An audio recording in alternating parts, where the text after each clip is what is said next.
আজ শ্রাবণের আমন্ত্রণে দুয়ার কাঁপে, ক্ষণে ক্ষণে ঘরের বাঁধন যায়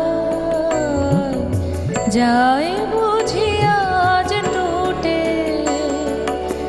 আজ শ্রাবণের আমন্ত্রণে দুয়ার কাঁপে,